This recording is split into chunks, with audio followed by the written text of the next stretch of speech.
उत्तर प्रदेश के संभल में दशहरे के दिन भी बुलडोजर एक्शन जारी है। गुरुवार 2 अक्टूबर की सुबह संभल प्रशासन ने एक मैरिज हॉल को अवैध बताते हुए बुलडोजर से गिरा दिया। साथ ही मैरिज हॉल के बगल में मौजूद मस्जिद को भी अवैध बताते हुए बुलडोजर से ध्वस्त कर दिया गया।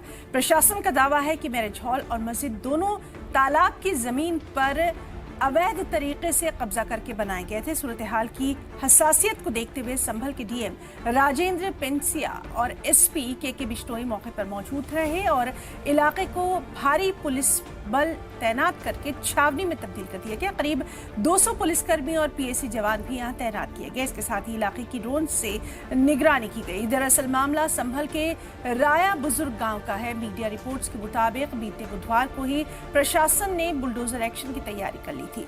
प्रशासन ने इस कार्रवाई को लेकर गांव में बैठक की, लोगों से अपील की कि बेवजह अपने अपने घरों से बाहर न निकले। इस कार्रवाई को लेकर संभल के डीएम डॉक्टर राजेंद्र ने कहा कि तहसीलदार ने 30 दिन पहले इसे गिराने का आदेश जारी किया था।